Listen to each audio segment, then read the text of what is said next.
എൻ്റെ സ്നേഹവന്ദനങ്ങളെ അറിയിക്കുന്നു. ചില വർഷങ്ങൾക്ക് ശേഷം ഇങ്ങനെ ഒരു യോഗത്തിന് കൂടെ കടന്നു വരുവാൻ സർവകൃപാലുമായ ദൈവം ഒരു അവസരം കൊടുക്കുന്നു. അങ്ങനെ ഞാൻ സ്തോത്രം ചെയ്യുന്നു. പ്രിയ കർത്തൃദാസൻ എന്നെ കഴിഞ്ഞ നാളുകളിൽ യോഗത്തിന് ഇങ്ങനെ ക്ഷണിച്ചു. ഞാൻ വരാമെന്ന് വാക്ക് പറയാൻ ഇടയായിട്ട്. പക്ഷെ പല കാര്യങ്ങളും പല സൂക്ഷ്മ കാര്യങ്ങളുണ്ട് എങ്കിലും ഇങ്ങനെയുള്ളൊരു യോഗത്തിൽ അതിന് മാറ്റിയില്ല. അതിന് യോഗത്തിന് വിളിക്കുന്നതിന് മുൻപ് ഞാനൊരു സ്വപ്നം കണ്ടുകൊണ്ടെങ്കിൽ കിടക്കുകയായിരുന്നു. അത് കഴിഞ്ഞ് 2 മണിക്കൂർ കഴിഞ്ഞിട്ടാണ് ഒരുപാട് ദാസൻ വിളിക്കുന്നത്. ഒരു ഇരുട്ട് കൊണ്ട് നിറഞ്ഞു നിൽക്കുന്ന ഒരു അന്തരീക്ഷം ഞാൻ കണ്ടുകൊണ്ട് നിൽക്കുകയായിരുന്നു. ശേഷം എന്താണ് ഇങ്ങനെ കണ്ടത്, എന്താണ് ഇതിനെക്കുറിച്ചുള്ള ആശയങ്ങൾ എന്തെന്ന് അറിയാതെ ഞാൻ ചിന്തിച്ചുകൊണ്ടിരിക്കുമ്പോൾ ഒരു 2-2.5 മണിക്കൂർ കഴിഞ്ഞിട്ട് കർത്താവിൻ്റെ ദാസൻ ഇങ്ങനെ ഫോൺ അടിച്ചിരുന്നു. ആരാണെന്ന് അറിയത്തില്ലായിരുന്നു. മിസ് കാൾ കിടന്നിട്ട് വിളിക്കുമ്പോഴാണ് ഇങ്ങനെ ഒരു യോഗത്തിന് വരാമെന്ന് ചോദിച്ചപ്പോൾ ഞാൻ ചിന്തിക്കുവാനിടയായി തോന്നി. എന്തെങ്കിലും ഒരു കാര്യം ദൈവം മുൻകൂട്ടി കണ്ടതിന് ശേഷമായിരിക്കും ആ ദേശത്തേക്ക് ദൈവം എന്നെ അയക്കുന്നത് എന്നുള്ളൊരു ചിന്ത എൻ്റെ മനസ്സിലേക്ക് പതിച്ചു. ഞാൻ അതിന് ശേഷം പ്രാർത്ഥിക്കാനിടയായി. ഇന്ന് പകൽക്കാലം വാക്കുപ്രാർത്ഥന ഉണ്ടായിരുന്നു. ശേഷം വീട്ടിൽ പോയി അല്പനേരം വിശ്രമിച്ച ശേഷം വീണ്ടും ഈ വിഷയങ്ങളെ ഓർത്ത് പ്രാർത്ഥിക്കുവാൻ സർവശക്തനായ ദൈവം ഇടയാക്കി. ശേഷമാണ് ഇങ്ങോട്ട് കടന്നു വരുവാൻ ഇടയാക്കിയത്. കർത്താവ് നമ്മെ ധാരാളം അനുഗ്രഹിക്കട്ടെ. സമയം നമ്മുടെ മുമ്പിലില്ല. കർത്താവ് നമ്മുടെ സമയത്തിന് വേണ്ടി നമ്മൾ കാത്തു നിൽക്കേണ്ടതാണ്. ചില വചനങ്ങളെ മാത്രം സൂചിപ്പിച്ച് തുടർന്നുള്ള നാളുകളിൽ കർത്താവിൻ്റെ ദാസനോട് ഞാനൊരു വാക്ക് പറഞ്ഞു. പക്ഷേ എനിക്കിവിടെ ഞായറാഴ്ചയായിരിക്കാമെന്നൊരു മനസ്സിലൊരു ചിന്ത ഉണ്ടായി. പിന്നെ അങ്ങനെ ഇരിക്കാമെന്ന് ഞാൻ ചിന്തിച്ചു. മറ്റുള്ള കാര്യങ്ങളെ അതിനു മുമ്പേക്ക് ക്രമീകരിച്ചു. പ്രൈസലോ വേണ്ടുന്ന 2 തരത്തിലുള്ള ചില കാര്യങ്ങളൊക്കെ ദൈവദാസന്മാരെ ഞാൻ ക്രമീകരിച്ചു. എന്താണെന്ന് അറിയത്തില്ല. ഇതിനും ദൈവത്തിൻ്റെ ഒരു ഉദ്ദേശം ഉണ്ടായിരിക്കാം എന്ന് ഞാൻ ചിന്തിക്കുന്നു. നിങ്ങളോട് ഇരിക്കുന്നതിലൊരു സന്തോഷമാണ് ഞാൻ. കർത്താവ് നിങ്ങളെ അനുഗ്രഹിക്കട്ടെ. എന്നെ ക്ഷണിച്ച പ്രിയ കർത്തൃദാസൻ, കുടുംബം, എൻ്റെ സഭ, പ്രിയപ്പെട്ട എല്ലാവർക്കും ഒരിക്കൽ കൂടെ എൻ്റെ സ്നേഹവന്ദനങ്ങളെയും ഞാൻ അറിയിക്കുന്നു. കർത്താവ് ധാരാളം അനുഗ്രഹിക്കട്ടെ. എൻ്റെ മാതൃഭാഷ തമിഴാണ്. ഞാൻ സംസാരിച്ചിരുന്നപ്പോൾ മലയാളിയായി പോയി. അപ്പോൾ അതിൻ്റെ ഇടയിൽ ചില തമിഴ് കൂടെ വരുന്നതിൽ നിങ്ങൾ ശ്രദ്ധിക്കുക, കേൾക്കുക. കർത്താവ് നിങ്ങളെ അനുഗ്രഹിക്കട്ടെ. ഇന്ന് രാത്രികാലം ദൈവത്തിൻ്റെ വചനത്തിൽ നിന്ന് ചിന്തയ്ക്കാധാരമായ ഒരു വാക്യം സ്തോത്രം വായിക്കാം. എഫേസ്യർക്കുള്ള ലേഖനം 1-ാം അധ്യായം അതിൻ്റെ 1-ന്റെ 2-ാം വാക്യം വായിക്കാം. എഫേസ്യർക്ക് 1 വായിച്ചേ.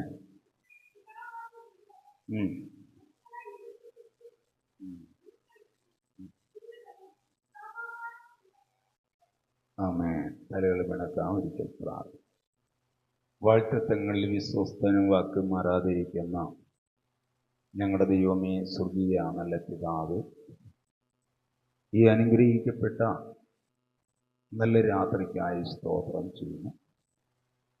വായിച്ച വചനവും അടിയനെയും ജനത്തെയും ദൈവകരങ്ങളിലേക്ക് തരുന്നു. ഈ യോഗം എന്തുകൊണ്ടാണ് അവർ ക്രമീകരിച്ചിരിക്കുന്നത്, ആ യോഗത്തിൻ്റെ ഉദ്ദേശത്തോടുകൂടെയുള്ള വിടുതലും അനുഗ്രഹവും ആശീർവാദവും സമാധാനവും പ്രത്യാശയും സഭയ്ക്ക് ഉണർവും ഈ സഭയുടെ വിശാലതകൾക്കും കഴിഞ്ഞ കാലങ്ങളിൽ ഉണ്ടായതിവിടെ അധികം ദൈവപ്രത്യാശ സഭയിൽ ഉണ്ടാകുവാൻ നസറിയനായ യേശുക്രിസ്തുവിൻ്റെ നാമത്തിൽ അടിയൻ പ്രാർത്ഥിക്കുന്നു. ഈ വചനത്തിൽ നിന്നുള്ള ആഴമേറിയ ചിന്ത അടിയനെ വെളിപ്പെടുത്തുവാൻ അടിയന് കൃപ തരണം. ശരി, യേശുക്രിസ്തുവിൻ നാമത്തിൽ നല്ല പിതാവേ, ആമേൻ. Hallelujah, hallelujah. കർത്താവിൻ്റെ നാമം മഹത്വപ്പെടട്ടെ. എഫേസ്യർക്ക് ലേഖനത്തിൽ നിന്നുള്ള ഒരു നല്ല ആശയമാണ് വായിച്ചത്.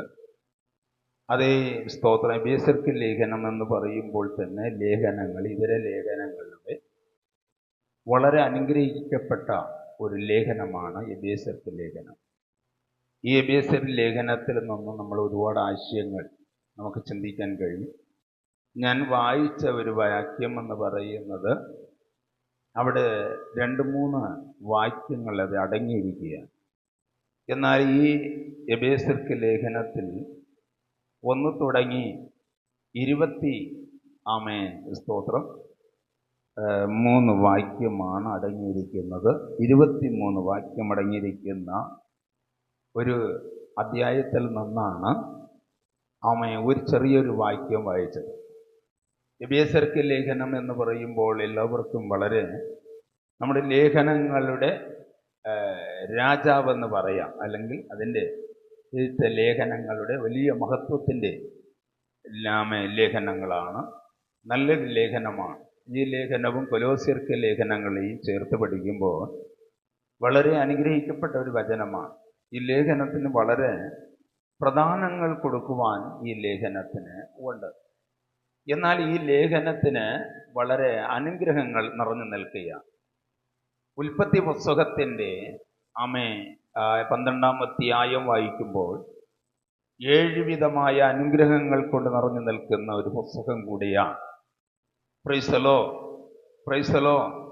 ചിലവർ അനുഗ്രഹത്തിനും, ചിലർ വിടുതലേക്കും, ചിലർ സമർപ്പണത്തിനും, ദൈവത്തിൻ്റെ നന്മ പ്രാപിക്കുവാനും, തൊഴിഞ്ഞുപോയതിനെ കണ്ടുപിടിക്കുവാനും, അകന്നിരിക്കുന്നവർ മടങ്ങി വരുവാനും, വിടുതല അനുഭവിക്കാത്തവർ വിടുതല അനുഭവിപ്പാനും, രക്ഷയ്ക്ക് കാരണമായിരിക്കുന്നവർ രക്ഷയ്ക്ക് കാംക്ഷിക്കുവാനും, യേശുവോട് അടുത്ത് വരുന്ന ചേരാത്തവർ യേശുവിനോട് രക്ഷകനായി സ്വീകരിപ്പാനും ഒക്കെ ഇതിലെ ലേഖനങ്ങളാണ് ഈ വചനങ്ങൾ. ഒരു സ്തോത്രം പറയാമോ?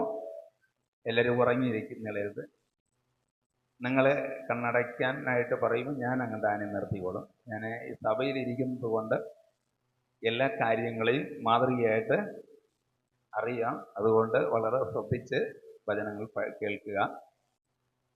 സ്തോത്രം. ഇവിടെ നിൽക്കുന്നത് കൊണ്ട് നമുക്കൊരു പിളർപ്പ് കിടക്കുന്നതുകൊണ്ട് എന്നെ നിങ്ങൾക്ക് നന്നായിട്ട് കാണാനും കഴിയും. നന്നായിട്ട് ശ്രദ്ധിച്ച് നിങ്ങൾ പ്രാർത്ഥനയോടിരിക്കണം. നമ്മൾ ദേവാലയത്തിൽ പോകുന്നത് ഒരു അനുഗ്രഹം പ്രാപിച്ചിട്ട് പോകണം, ഒരു വിടുതൽ പ്രാപിച്ചിട്ട് തന്നെ പോകണം. നമ്മുടെ വീടുകളൊക്കെ കാണുമ്പോൾ നാളെ നിങ്ങൾ വരുമല്ലോ, ഞാൻ അതൊക്കെ വ്യക്തമായിട്ട് തെളിയിക്കാം. Price the Lord. ഹല്ലേലൂയ. ഇന്ന് ദൈവം തന്ന ഈ വചനത്തിൽ തുടർന്ന് ഈ 4 ദിവസവും നിങ്ങളുടെ മധ്യ ഞാൻ ആവശ്യമായ ദൈവത്തിൻ്റെ ശബ്ദം കേൾപ്പിക്കുവാനിടയായി തീരട്ടെ. നിങ്ങൾ പ്രാർത്ഥനയോടിരിക്കുക. ഹല്ലേലൂയ. ഇത്രയും ആശയമേറിയ ചിന്തകൾ ഇതിനകത്തുണ്ടോ എന്ന് നിങ്ങൾ തന്നെ ചിന്തിച്ചു പോകും. ഹല്ലേലൂയ. കർത്താവ് നമ്മെ അനുഗ്രഹിക്കും. അതുകൊണ്ട് വളരെ പ്രാർത്ഥനയോടെ നിങ്ങളായിരിക്കണം. ദൈവത്തിൻ്റെ വചനം അവിടെ പറയുന്ന എഫേസ്യർക്ക് ലേഖനത്തിൻ്റെ ഉള്ളിൽ സ്തോത്രം അവിടെ പറഞ്ഞിരിക്കുന്ന ഒരു ഭാഗം ഇങ്ങനെയാണ്. സ്തോത്രം. നമ്മുടെ കർത്താവായ യേശു ക്രിസ്തുവിൻ്റെ കൃപയെക്കുറിച്ചാണ് പൗലോസ് ആരംഭിക്കുന്നത്. പൗലോസിനെ കുറിച്ച് നമ്മൾ പറയുമ്പോൾ പൗലോസിനെ കുറിച്ചുള്ള നല്ല ചരിത്രങ്ങൾ, നല്ല പശ്ചാത്തലം നമ്മൾ സഭയിൽ കേൾക്കുകയാണ്. പൗലോസ് ആരാണ്? കമാലിൻ്റെ കാൽക്ക് പഠിച്ചവൻ, കയ്യപ്പാവനുടെ അധികാരം വാങ്ങിച്ചവൻ, സഭയ്ക്ക് പീഡനം ഉണ്ടാക്കിയവൻ, സഭയ്ക്ക് ഭിന്നത ഉണ്ടാക്കിയവൻ, ദൈവമക്കളെ ഉപദ്രവിച്ച് ഇപ്പോൾ അവൻ കർത്താവായ യേശു ക്രിസ്തുവിനെ രക്ഷകനായി സ്വീകരിച്ചതിന് ശേഷം അവൻ സഭയ്ക്ക് ലേഖനം എഴുതുകയാണ്. എന്താണ് സഭയ്ക്ക് ലേഖനം?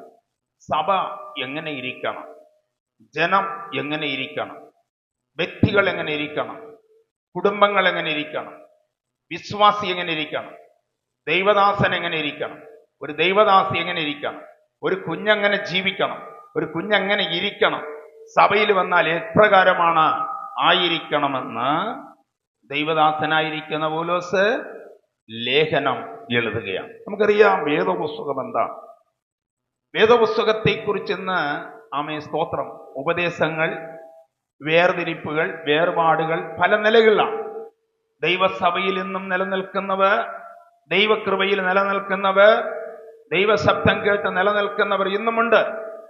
ഓടിക്കൊണ്ട് നടക്കുന്നവരുണ്ട്, അലഞ്ഞു നടക്കുന്നവരുണ്ട്, ദൈവസന്നിധാനത്തിൽ ഉറപ്പില്ലാത്തവരുണ്ട്, ഇളകി മറിയുന്നവരുണ്ട്. സ്തോത്രം. ദൈവത്തിന്റെ ഉപദേശങ്ങൾക്ക് കീഴ്പ്പെടാത്തവരുണ്ട്, ദൈവശബ്ദങ്ങൾക്ക് അനുസരണം വിട്ടു പോകുന്നവരുണ്ട്. എന്നാൽ ദൈവത്തിന്റെ സന്നിധി നാം പ്രാപിച്ച ദൈവത്തിന്റെ കൃപ എന്നുള്ള വാക്കിനെ അശ്രുതമാക്കി ഇന്ന് രാത്രികാലം ഞാൻ നിങ്ങളോട് സംസാരിപ്പാൻ താല്പര്യപ്പെടുന്നു. അല്ലെങ്കിൽ പറഞ്ഞാട്ടെ, അവിടെ വായിക്കുമ്പോൾ ഒന്നുകൂടെ വായിക്കാം.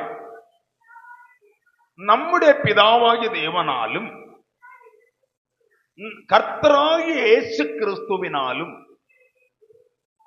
உங்களுக்கு கிருபைയും സമാധാനം ഉണ്ടാവதாக. അവിടെ പറഞ്ഞിരിക്കുന്ന உங்களுக்கு கிருபை ഉണ്ടാവதாக. രണ്ട്, സമാധാനം ഉണ്ടാവதாக. ഒന്ന് കിരുബൈ ഉണ്ടാവதாக, രണ്ട് സമാധാനം ഉണ്ടാവதாக. അപ്പൊ കൃപ എന്നാണ്. ഇന്ന് രാത്രി ദൈവത്തിന്റെ കൃപയെക്കുറിച്ച് എനിക്ക് ഭയങ്കര ഇഷ്ടമാണ്. കൃപയെക്കുറിച്ച് പറയാൻ ഭയങ്കര ഇഷ്ടമാണ്. കാരണം ജനത്തിനിടയില് ഈ കൃപയ്ക്ക് പല ചോദ്യങ്ങളുണ്ട്. ക്രൈസ്തലോ, ഈ കൃപയെക്കുറിച്ചൊന്ന് അറിയണമെങ്കിൽ ഈ കൃപയോടുള്ള ആശയങ്ങളെ ഞാൻ വേദപുസ്തകത്തിൽ നിന്ന് ചിന്തിച്ച് കടന്നു വരാൻ താല്പര്യപ്പെടുന്നു. ലൂക്കോസ് എഴുതിയ സുവിശേഷം 1-ാം അധ്യായം 28-ാം വാക്യം കൂടെ ഒന്ന് നമുക്ക് വായിക്കുമ്പോൾ ഈ കൃപ എന്താണെന്നുള്ള കാര്യം നമുക്കൊന്ന് ചിന്തയിലേക്ക് വരാം. അവൻ ഇരുന്ന വീട്ടിൽ தேவதூதன் பிரவேசித்து கிருபை பெற்றவளே வாழ்க, கர்த்தர் உன்னோடு இருக்கிறார். സ്ത്രീകൾക്കുള്ളേ നീ ആശിക്കണ്ടോ. കൃപയുടെ വാക്കിന്റെ അർത്ഥങ്ങൾ നോക്കണം, കൃപയുടെ മഹത്വം നോക്കണം. കൃപ എന്താണെന്നുള്ള കാര്യം നമ്മൾ മനസ്സിലാക്കണം. നമ്മുടെ ഉള്ളിലിരിക്കുന്ന കൃപ, നന്നായി നാം പ്രാപിച്ച കൃപ ഇന്ന് വരെയിലും ഇരിക്കുന്നു. ആ കൃപയിൽ ഞാൻ ഓടിക്കൊണ്ടിരിക്കുന്നു അല്ലേ പറഞ്ഞാട്ട്. അയ്യോ, നിങ്ങൾ എന്നെ അറിയുന്നില്ലേ? ഞാൻ പറഞ്ഞു വരും, മനസ്സിലായില്ല. ശ്രദ്ധിക്കുക, നാം പ്രാപിച്ച ദൈവത്തിന്റെ കൃപ, അതിന് എബേസ്യർക്ക് ലേഖനത്തിനകത്ത് ദൈവത്തിന്റെ ദാസനായ പൗലോസ് പറയുന്ന 2-ാം വാക്യത്തിൽ പറയുന്ന, അതിക്രമങ്ങളാലും പാപങ്ങളാലും മരിച്ചവരായിരുന്ന ക്രിസ്തു നമ്മെ ജീവിപ്പിച്ചു. അപ്പൊ ജീവിപ്പിച്ചത് എന്തിനാണ് ജീവിപ്പിച്ചത് എന്ന് ചോദിച്ച ഒരു ചോദ്യമുണ്ട്. അതിക്രമങ്ങൾ, പാപങ്ങൾ മരിച്ചവരായിരുന്നു നമ്മെ. ഈ കൃപയില്ലെങ്കിൽ ഇന്ന് ഭൂമിയിൽ നിന്ന് മാറ്റപ്പെട്ടു പോയി.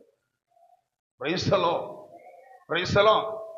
ഇവിടെ ഇരിക്കുന്ന ഏത് വ്യക്തിയോട് ചോദിച്ചാലും ഈ ഭൂമിയിൽ ദൈവത്തിന്റെ കൃപയാണ്. ഇന്ന് രാത്രി സഹോദരി, സഹോദര, എന്നെ കേൾക്കുന്ന സഭയെ, എന്നെ കേൾക്കുന്ന പ്രിയരെ, എന്നെ കേൾക്കുന്ന ദൈവകുഞ്ഞെ, നീ ഇവിടെ ഇന്ന് രാത്രി കാലം വന്നത് ദൈവത്തിന്റെ കൃപയാണ്. ഈ കൃപയിൽ ആശ്രയിക്കാത്തത്രയോ പേർ മൺമറഞ്ഞുപോയി. എത്ര പേര് ഭൂമുഖത്തിൽ വേദനപ്പെട്ടിരിക്കുന്നു, എത്ര കണ്ണുനീരായിരിക്കുന്നു, എത്ര പേർ ദുഃഖിതരായിരിക്കുന്നു, എത്ര സമാധാനമില്ലാതെ മദ്യത്തിന്റെ മയക്കുമരുന്നിലായിരിക്കുമ്പോൾ ഈ കൂടാരത്തിനകത്ത് നീ കടന്നു വന്നത് അത് കഴിവല്ല, അത് കൃപയാലത്രേ. ആ കൃപയ്ക്ക് നീ വില കൊടുക്കണം, ആ കൃപയ്ക്ക് നീ സന്തോഷിക്കണം. നിന്നെ ഇത്രത്തോളം കൊണ്ടുവന്നത് ദൈവത്തിന്റെ കൃപ, നിന്നെ ഇത്രത്തോളം കൊണ്ടുവന്നത് ദൈവത്തിന്റെ കൃപയാണ്. നിന്റെ കുടുംബത്തെ പണിഞ്ഞെടുത്തത് ദൈവത്തിന്റെ കൃപയാണ്. നിന്റെ പൈതലിനെ പണിഞ്ഞെടുത്തത് ദൈവത്തിന്റെ കൃപയാണ്. നിന്റെ മക്കളെ ഇത്രത്തോളം കൊണ്ടുവന്ന ദൈവത്തിന്റെ കൃപയാണ്. നിന്റെ ഭവനത്തെ പണിഞ്ഞെടുത്ത് ഇത്രത്തോളം പൊന്നാക്കി കൊണ്ടുവന്ന ദൈവത്തിന്റെ കൃപയാണ്. പലപ്പോഴും നീ ചിന്തിക്കുന്നുണ്ട്, ഞാൻ എങ്ങനെയായി തീരണം, ഞാൻ എങ്ങനെയായി നടക്കേണ്ടത്, ഞാൻ എങ്ങനെ. പക്ഷെ ഈ കൃപയില്ല എങ്കിൽ നമ്മുടെ ഈ ഭൂമുഖത്തുനിന്ന് പട്ടുപോകുമായിരുന്നു. അതുകൊണ്ട് ആ ദൈവത്തിന്റെ പൗലോസ് പറയുന്നു, ദൈവത്തിന്റെ കൃപ. കൃപ എന്ന വാക്കിന് അർത്ഥം എന്ന് പറയുന്നത് അർഹതയില്ലാത്ത സ്ഥാനത്ത് നിന്ന് അർഹതയായി വീണ്ടെടുത്ത് കൊണ്ടുവന്ന് നിർത്തിയിരിക്കുന്നതാണ് ദൈവത്തിന്റെ കൃപ. ചിലപ്പോ നിങ്ങൾ ചോദിക്കും, ഞാൻ അതിനൊന്നും എന്തില്ല, ഈ കൃപ വായിക്കാൻ സൗന്ദര്യമില്ല, ചന്തമില്ല, ഭംഗിയില്ല, അതിനുള്ള ക്വാളിഫിക്കേഷൻ ഇല്ല, അതിനുള്ള പഠിപ്പില്ല, അതിനുള്ള വിവേകമില്ല, അതിനുവേണ്ടി ഞാൻ പട്ടം എടുത്തിട്ടില്ല. എന്തേണ്ട ദൈവത്തിന്റെ വചനത്തിന്റെ ഉള്ളിൽ ഞാൻ അത് നിങ്ങളുടെ 2-ാമത്തെ വാക്യം നിങ്ങൾ ചിന്തിക്കുമ്പോൾ പറഞ്ഞു കേട്ടോ, സ്തോത്രം. അവൾ ഇരുന്ന വീട്ടിനകത്ത് ദൈവത്തിന്റെ ദൂതൻ കടന്നുപോയി പറയാണ്, കൃപ ലഭിച്ചവളെ വന്ദനം, അവളെ വാഴ്ത്തുകയാണ്. അപ്പോ ഞാനും നിങ്ങൾ എവിടെയായിരുന്നു? ഞാനും നിങ്ങൾ ഏത് സ്ഥലത്തായിരുന്നു? ആമേൻ. നമ്മളൊക്കെ ഏത് ഭാഗത്താ ജീവിച്ചോണ്ടിരുന്നത്? എപ്രകാരമാണ് നമ്മൾ ഇങ്ങനെ ആയിത്തീർന്നു? നമുക്കത് പറയാൻ പറ്റില്ല. ചിലപ്പോൾ നമ്മൾ പറയും നമ്മുടെ കഴിവെന്ന്. ഒരു കഴിവല്ല. അതേ വേദപുസ്തകത്തിന്റെ ഉൾഭാഗത്തിൽ എല്ലാം അവന്റെ ശ്വാസത്താൽ ആമേൻ നിർമ്മിച്ചു എന്ന് വേദപുസ്തകം സംഗീതക്കാരൻ പറയുന്നു. 33-ാം സങ്കീർത്തനത്തിന്റെ 6-ാം വാക്യത്തിൽ ഇങ്ങനെ ഒരു വാക്യം കിടക്കുന്നു. ഒന്ന് വായിച്ചാട്ടെ. ആമേൻ, സ്തോത്രം. ദൈവത്തിന്റെ പരിശുദ്ധാത്മാവ് നമ്മെ ശക്തീകരിക്കട്ടെ. ഒന്ന് വായിക്കാം. കർത്തരുடைய വാർത്തയിനാൽ, ഒന്നുകൂടെ, കർത്തരുடைய വാർത്തയിനാൽ വാനങ്ങളും അവിടെ വായിൻ ശ്വാസത്തിനാലും ഉണ്ടാക്കിന. ഇവിടെ എന്തോ പറയുന്നു? സയന്റിഫിക്കൽ പറയുന്നു സയൻസ് കൊണ്ടാണ്. മറ്റുള്ള കഴിഞ്ഞ നാളൊരു കുഞ്ഞ് എന്നോട് പറഞ്ഞ ഒരു വാക്ക് ഇങ്ങനെയായിരുന്നു. ആമേൻ. പഠിച്ചും കൊണ്ടുവന്നപ്പോൾ ഞാൻ വചനത്തിന്റെ ഹല്ലേലൂയ തിട്ടമായി സംസാരിച്ചുകൊണ്ടിരിക്കുമ്പോൾ അവർ പറയുന്നു സയൻസ് ആണ് വലുതെന്ന്. സയൻസ് വലുതെങ്കിൽ സയൻസ് എവിടെ നിന്നാ ഉണ്ടായെന്ന് ഞാൻ അവരോട് ചോദിച്ചപ്പോൾ അവർക്ക് എനിക്ക് മറുപടി തന്നില്ല. ഞാൻ ചോദിച്ച ചോദ്യത്തിന് എനിക്ക് ഉത്തരം തന്നില്ല. എന്നാൽ ഇവിടെ വേദപുസ്തകം പറയുന്നു അവന്റെ വചനത്താൽ അവന്റെ ശ്വാസം കൊണ്ട് സകലത്തെ നിർമ്മിച്ചു. ഇവിടെ ഇരിക്കുന്ന ഏതെങ്കിലും മനുഷ്യർക്ക് കഴിവുള്ളവർ, ഇവിടെ പഠിച്ചവരുണ്ട്, നല്ല ജ്ഞാനമുള്ളവരുണ്ട്, ബുദ്ധിയുള്ളവരുണ്ട്. ഈ വർഷം ഈ സഭ എന്റെ ഓർമ്മ ശരിയാണെങ്കിൽ ഒരു 30-35 വർഷത്തിന് അധികമായിരിക്കും എന്ന് ഞാൻ ചിന്തിക്കുന്നു. ഞാൻ എന്റെ ദൈവത്തിന്റെ വേലയ്ക്ക് ഇറങ്ങിയിട്ട് 28 വർഷത്തോളമാകുന്നു. ഹല്ലേലൂയ. അതുകൊണ്ട് എനിക്കതൊരു അനുഭവമുണ്ട്. അതൊരു 35 വർഷമെങ്കിലും ഈ സഭ ആയിരിക്കും. അങ്ങനെയെങ്കിൽ സ്തോത്രം, ദൈവത്തിന്റെ സന്നിധാനത്തിൽ ഹല്ലേലൂയ സയൻസ് അല്ല വലുത്. നമ്മുടെ കയ്യിലിരിക്കുന്ന വചനമാണ് നമ്മുടെ വഴി നടത്തിക്കൊണ്ടിരിക്കുന്നത്. നിങ്ങളുടെ കുടുംബത്തിന്റെ ഉള്ളറയിൽ ഒരുപാട് സ്വാഭാവികമായി നിറഞ്ഞ വേദന ഉള്ളവരാണ്. ഇവിടെ ഇരിക്കുന്ന അനേക വ്യക്തികളെ എനിക്കറിയാം. സ്തോത്രം, അനേക വ്യക്തികൾ. എന്റെ ഓർമ്മ 10 വർഷത്തിന് ശേഷമാണ് ഞാനിപ്പോൾ ഇവിടെ വന്നത്. ഹല്ലേലൂയ. 10 വർഷം അതിനുശേഷമാണ് ഞാൻ ഇപ്പോൾ ഇവിടെ വന്നത്. ഹല്ലേലൂയ. അതിനു മുൻപ് ഞാൻ അടിക്കടി ഇവിടെ വന്നിട്ടുണ്ട്. എന്നാൽ വേദപുസ്തകത്തിന്റെ ഉള്ളിൽ ഇവിടെ ഒരുപാട് എനിക്ക് കുടുംബമുണ്ട്. കുടുംബത്തിൽ ഞാൻ ജീവിക്കുന്നവൻ. സഭ ഉണ്ട്. സഭയുടെ അകത്ത് നടത്തുന്നവനാണ്. അപ്പൊ ഇവിടെ ഒരു സഭ ഇരിക്കുകയാണ്. ഈ സഭയുടെ അകത്ത് പ്രിയ കർത്തദാസൻ സഭ നടത്തിക്കൊണ്ടിരിക്കുകയാണ്. എനിക്കെല്ലാവരെയും ഞാൻ ഒന്നുപോലെ ഞാൻ മനസ്സിലാക്കുന്നു. എന്റെ ഭാഗത്തിൽ ഞാൻ എത്രമാത്രമാണ് ത്യാഗം ചെയ്യുന്നതോ അതേ ഒരു കർത്തദാസൻ അതേപോലെയാണ്. ഒരു കുടുംബം എങ്ങനെയാണ് ഒരു വ്യക്തി നടത്തുന്നത് അതേപോലെയാണ് ഹല്ലേലൂയ എന്റെ കുടുംബത്തിന് ഞാൻ എത്രമാത്രം ചുമതലയാണ് ഞാൻ നടത്തും. അതേപോലെയാണ് ഇവിടെ ഇരിക്കുന്ന സഭ. അതേപോലെ ദൈവത്തിന്റെ വചനത്തിന്റെ മുൻഭാഗത്തിൽ ദൈവമായിട്ട് നിങ്ങൾ കൃപയിൽ നിലനിന്ന ഓരോ ഭാഗത്തിൽ സാന്തനാമെ നിരുന്നും കൊണ്ട് ദൈവത്തിന്റെ കൃപയിൽ ആശ്രയിച്ച് നിങ്ങൾ മുൻപോട്ട് നീങ്ങുന്നെങ്കിൽ ഈ കൃപ ഒരിക്കൽ പോലും നിങ്ങളെ തകരാൻ വിടിയില്ല, നിങ്ങളെ തകർത്ത് കളയാൻ വിടിയില്ല, നിങ്ങളെ ഉടയ്ക്കാൻ വിടത്തില്ല. ഈ കൃപ നിങ്ങളെ പണിഞ്ഞുകൊണ്ടിരിക്കും. Praise the lord. Praise the lord. അത് സഭയാകട്ടെ, അത് കുടുംബമാകട്ടെ, വ്യക്തികളാകട്ടെ, ഒരു കുഞ്ഞിനെ ആകട്ടെ, തലമുറയെ വാർത്തെടുക്കുക. ഈ കൃപയിൽ ദൈവത്തിന്റെ മുൻപിൽ നിങ്ങളെ തന്നെ ഏൽപ്പിച്ചു കൊടുക്കുന്നു എങ്കിൽ ഈ കൃപ തീർച്ചയായി അത് നിങ്ങളെ പണിഞ്ഞെടുത്തോളി. അതുകൊണ്ടാണ് ഇവിടെ പറഞ്ഞിരിക്കുന്നത്, പൗലോസ് പറഞ്ഞത് കൃപയെന്ന വാക്കിന് അർത്ഥം അർഹതയില്ല സ്ഥാനത്തിൽ നിന്ന് വീണ്ടെടുക്കൂ എന്നാണ്. അപ്പൊ ഈ കൃപയാൽ നമ്മൾ ഇവിടെ വന്നു. ഹല്ലേലൂയ. ആരും മിടുക്കുകൊണ്ട് വന്നതല്ല. നമ്മളാരും ഇവിടെ തേടി വന്നില്ല. കർത്താവ് നമ്മുടെ ഭവനത്തെ തേടി വന്നു. കർത്താവ് നമ്മുടെ വീട്ടിലേക്ക് തേടി വന്നു. നമ്മുടെ വീട്ടിൽ സുവിശേഷം വന്നു. സുവിശേഷം വന്നതുകൊണ്ടാണ് നമ്മുടെ വീട്ടിനകത്ത് ഇത്രയും വിടുതൽ നമുക്ക് വരുവാനിടയായത്, ഇത്രയും സമാധാനം ഇടയായത്, ഇത്രയും പ്രത്യാശ വരുവാനിടയായത്, ഇത്രയും സന്തോഷത്തോടെ നമ്മൾ ഇരിക്കുന്നത്, ഇത്രത്തോളം നമ്മൾ ദൈവത്തെ ആരാധിപ്പാനിടയായത്. കൃപ. ഈ കൃപയ്ക്ക് വളരെ പ്രധാനമുണ്ട്. കൃപയായി നമ്മളെ ഇത്രത്തോളം കൊണ്ടുവന്നു. അതിന് ഒരു പദം വേദപുസ്തകത്തിൽ തെളിവിക്കുവാൻ എഫേസ്യർക്ക് ലേഖനം 1-ാം അധ്യായം 5-ാം വാക്യം കൂടെ നമുക്കൊന്ന് വായിക്കാം. വായിച്ച് നമുക്ക് വേദപുസ്തകം ഒന്നുകൂടെ. പ്രിയമാനവർക്കുൾ നാം തമക്ക് തന്തരുളിനെ കിരുബയ്ക്ക് പുകഴ്ച. അപ്പൊ കൃപ തരുമ്പോൾ നമുക്ക് എന്തുണ്ടായി? പുകഴ്ച ഉണ്ടായി. പുകഴ്ച തമിഴിലെ പുകഴ്ച ദേവനുடைய നാമ മഹിമയ്ക്കാക. ഹല്ലേലൂയ. അത് ഭയങ്കര സന്തോഷമാണ്. പൗലോസ് പറയുന്ന കാരണം ആ വചനത്തിനകത്തുണ്ടായിരുന്ന ഈ വചനത്തിന്റെ ഉൾഭാഗങ്ങളെ നമ്മൾ പഠിക്കുമ്പോൾ സ്തോത്രം കർത്താവിനെ നാളെ അതിന്റെ പകൽക്കാലം അതിനെ ഞാൻ അല്പം കൂടെ ആഴമായി ചിന്തിക്കാൻ താല്പര്യപ്പെടുന്നു. സമയത്തിന്റെ പരിധിയിൽ അല്പം സമയം ഞാൻ കൂടുതൽ വായിക്കുന്ന ഒരു ഇടമാണ്. എപ്പോഴും എന്റെ സമയം കൂടുതൽ ഞാൻ വായിക്കും. എവിടെ പോയാലും ആമേ ശുശ്രൂഷിക്കാൻ പോകുമ്പോൾ അല്പസമയം കൂടെ എന്ത് ചെയ്യും? കൂട്ടി ചോദിക്കും. അത് തരും എനിക്ക്. പ്രൈസലോ, നാളെ ഞാൻ ഇന്നത്തെ സമയത്ത് ഞാൻ കൃത്യമായ സമയത്ത് നിർത്തും. ഹല്ലേലൂയ.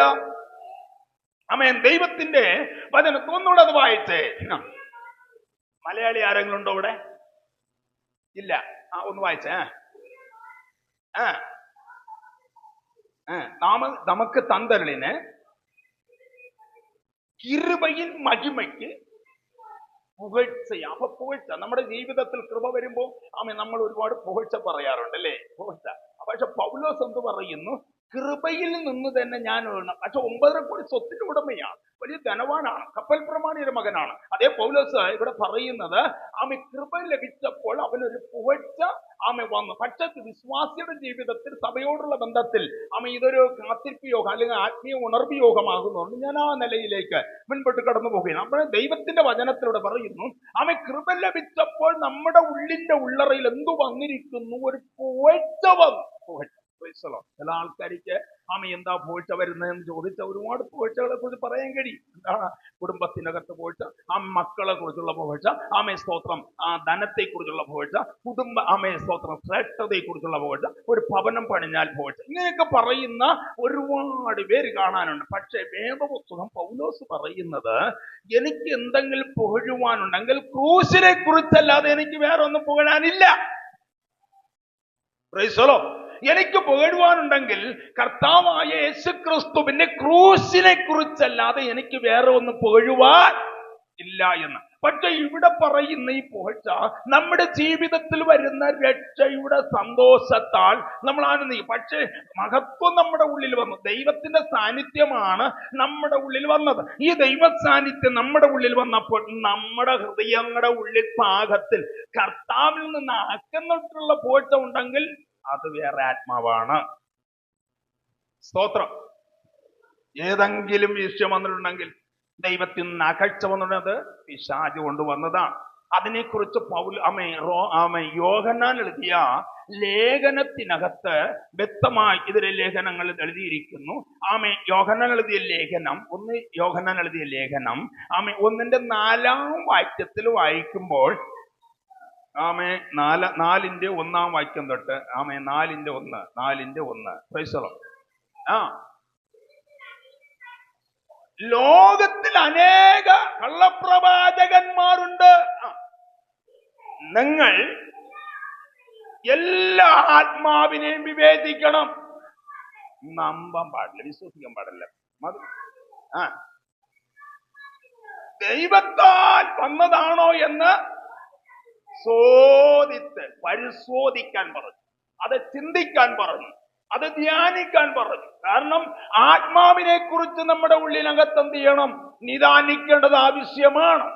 ഒരു സ്തോത്രം പറഞ്ഞില്ല, ഞാൻ തിരിച്ചു വരുന്നുണ്ട്, ആ ഭാഗത്തിലേക്ക് വരുന്നുണ്ട്. അപ്പൊ ഇന്ന് സ്തോത്രം, ദൈവത്തിന്റെ വചനത്തിന്റെ മുൻപിൽ അനേക വ്യക്തികൾ ദൈവത്തിൽ നിന്ന് അകരുന്ന കാരണമെന്ത്?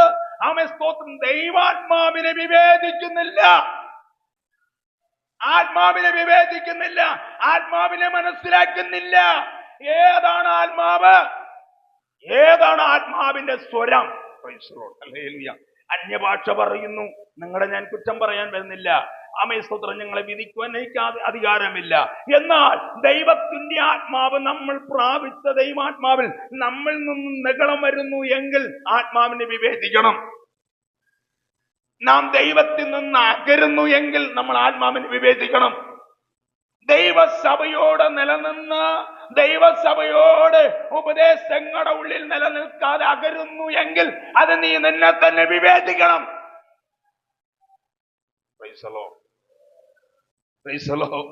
ബുദ്ധിമുട്ടാ നിങ്ങൾക്ക്?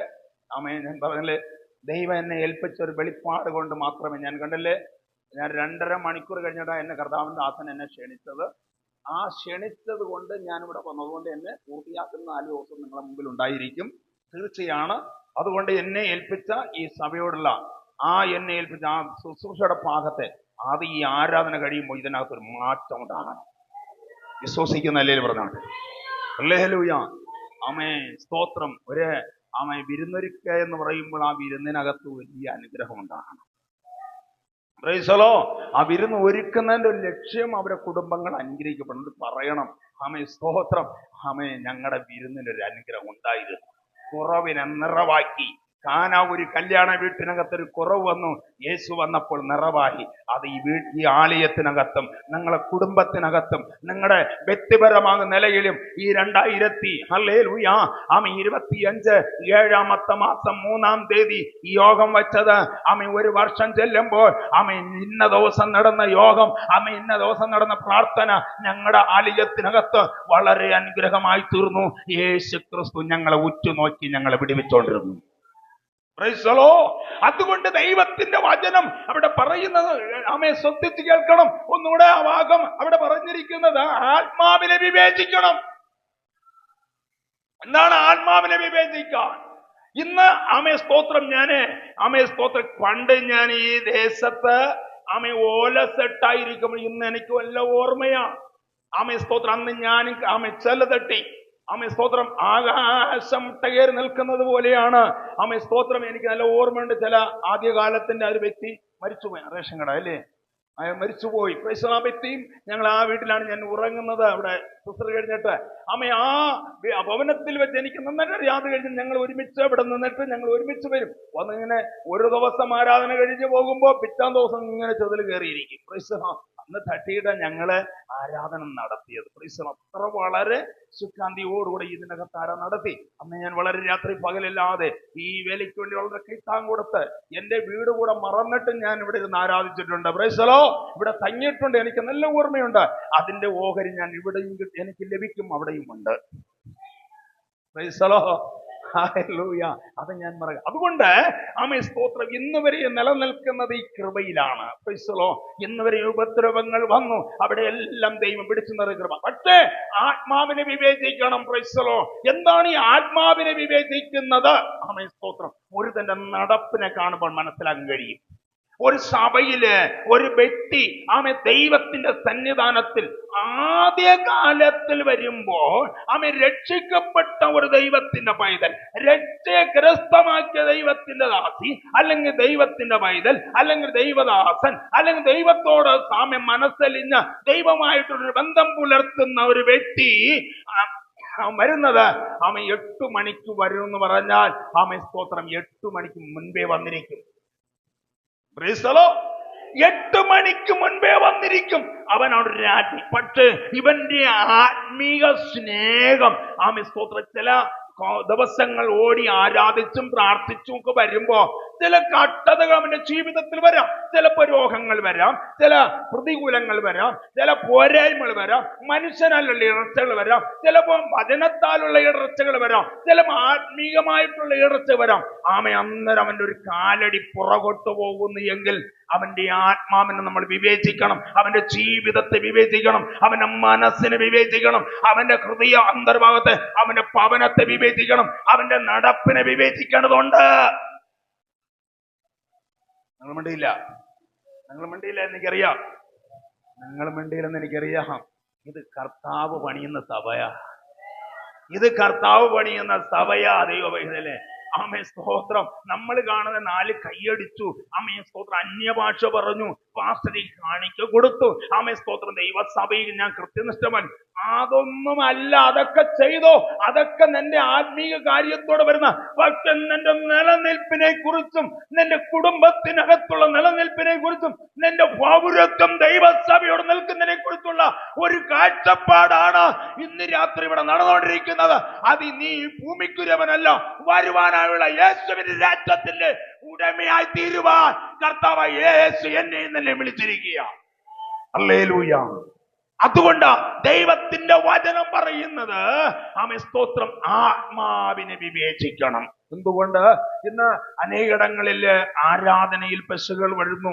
പണ്ടൊക്കെ ആരാധിച്ചതുപോലെ ആരാധിക്കുന്നില്ല, പണ്ട് ആടിയതുപോലെ പാടുന്നില്ല, പണ്ട് ടെമ്പർ അടിച്ച് ദൈവത്തെ ആരാധിച്ച് ആത്മാവിൽ നിറഞ്ഞ് ആരാധിച്ച ഒരു സഭയാണ് ഈ സഭ. എനിക്ക് നന്നായിട്ട് അറിയാം. പക്ഷേ ഇത്രയും ഉപകരണങ്ങൾ അങ്ങോട്ട് കൊടുത്തിട്ടും ആരാധന ഒച്ചപ്പാടിഞ്ഞോട് കേൾക്കുന്നില്ല. ഈ തൂണുമിട്ടിഞ്ഞോട് കേൾക്കുന്നില്ലെന്ന്. അത് എന്ത് കുഴപ്പമെന്ന് ഇന്ന് രാത്രി കണ്ടുപിടിക്കണം.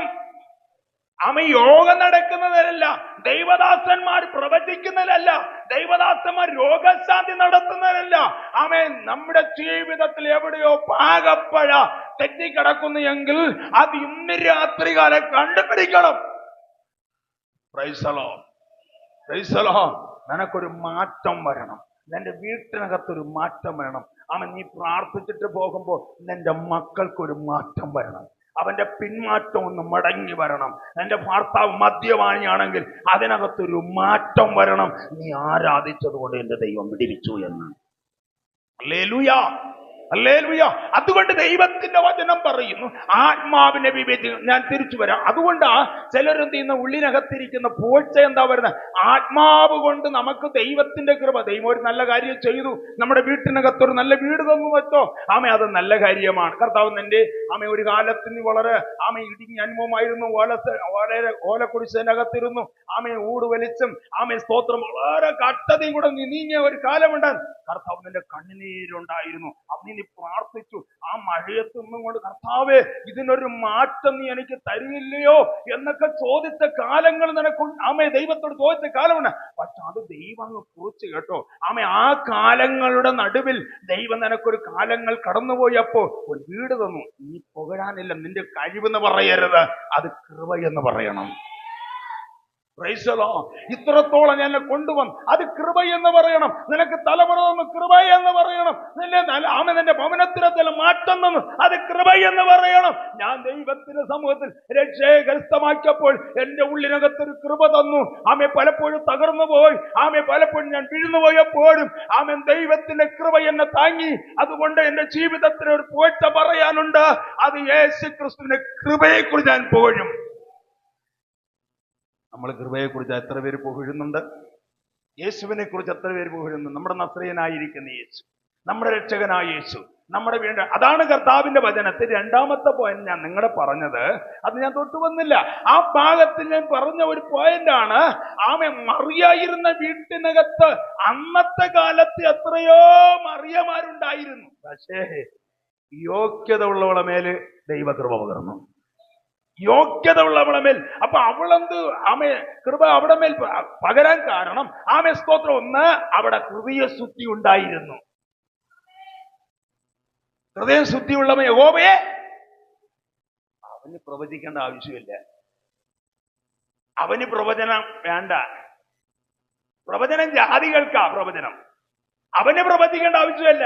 അവള് ശുദ്ധി ഉണ്ടായിരുന്നു. ഒന്ന്, അവൾ സ്തുതി ഉണ്ടായി. രണ്ട്, അവൾ ദൈവത്തിന്റെ സമൂഹത്തിൽ കാത്തിരുന്നു. നമ്മൾ ഈ നാളുകളിൽ ദൈവ സമൂഹത്തിൽ കാത്തിരിക്കുന്നവരല്ലേ പറഞ്ഞാട്ടെ? എല്ലാരും വന്നില്ല. ദൈവ സമൂഹത്തിൽ കാത്തിരിക്കണം. അവള് കാത്തിരുന്നു. എന്തിനാണ്? ദൈവകൃപ അവളെ ഉള്ളിൽ ഇങ്ങനെ ലഭിക്കുമെന്ന് അവൾ ചിന്തിച്ചതല്ല. പക്ഷെ അതിനു മുമ്പ് അവൾക്ക് വേണ്ടി ഈ കൃപ ലഭിക്കുന്നതിന് മുൻപ് അവളെ വിവാഹം നിശ്ചയിച്ചു വെച്ചിരുന്നു. പ്രൈസലോ യോസേപ്പ്, പ്രൈസലോ.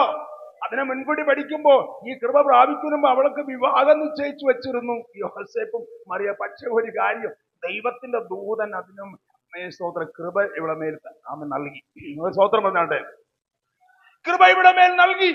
കൃപ നൽകിയപ്പോ അയ്യോ, ഈ കാര്യങ്ങളിൽ നിന്ന് നമുക്ക് എങ്ങനെ ഒഴിഞ്ഞു മാറാന്ന് വളരെ ചിന്തിച്ചു. പക്ഷേ ഒഴിഞ്ഞു മാറാൻ ദൈവം വിട്ടില്ല കേട്ടോ. അവളെ മേൽ നമ്മൾ പലപ്പോഴും ദൈവസഭയിൽ നിന്ന് ഒഴിഞ്ഞു മാറാനും ദൈവത്തിന്റെ ഉപദേശങ്ങൾക്ക് ഒഴിഞ്ഞു മാറാനും ദൈവത്തിന്റെ സന്നിധാനത്തിൽ നിന്ന് കാലുകൾ ഇളകിപ്പോകാനൊക്കെ നമുക്കും ഇടകൾ വന്നിട്ടുണ്ടായിരുന്നു. പക്ഷേ ദൈവത്തിന്റെ കൃപയാൽ തന്നെ നിർത്തി. എത്ര പേര് വിശ്വസിക്കുന്ന എനിക്കറിയില്ല. വിശ്വസിക്കുന്നല്ലേ പറഞ്ഞാട്ടെ, വിശ്വസിക്കുന്നില്ലേ പറഞ്ഞാട്ടെ. അപ്പൊ നീ ഒന്ന് പുകഴണം. എന്റെ വീട്ടില് ഒരു കാലം നമ്മൾ പുകഴുമ്പോൾ നമ്മുടെ താഴ്ചയാകുന്ന അനുഭവം നമ്മൾ പുകഴാറുണ്ടോ? ചിന്തിക്കാറുണ്ടോ? ചിന്തിച്ചിട്ടുണ്ടോ? അങ്ങനെ ചിന്തിക്കുന്നവരല്ലേ പറഞ്ഞാട്ടെ. പുറമ് മാത്രമേ, എന്റെ പുറകു മാത്രമേ സ്വത്വം കേട്ടു. ഞാൻ പറഞ്ഞ മനസ്സിലായില്ല. ദൈവമക്കളെ, നമ്മുടെ താഴ്ചയാകുന്ന അനുഭവം. ദാവീദ് ഒരിക്കൽ ഒരു കാര്യം പറഞ്ഞു കേട്ടോ. നമുക്ക് പലപ്പോഴും അറിയാന്നുള്ള കാര്യം. 40-ാം സങ്കീർത്തനം 2-ാം വാക്യം ഒന്ന് വായിച്ചു. എല്ലാം ഒന്ന് വായിച്ചേ കേട്ടോ. 40-ാം സങ്കീർത്തനം 2-ാം വാക്യം എന്തോന്നാ? കേട്ടില്ല. എല്ലാരും കേട്ടില്ലെന്ന്, പുറമാരും കേട്ടില്ലെന്ന്.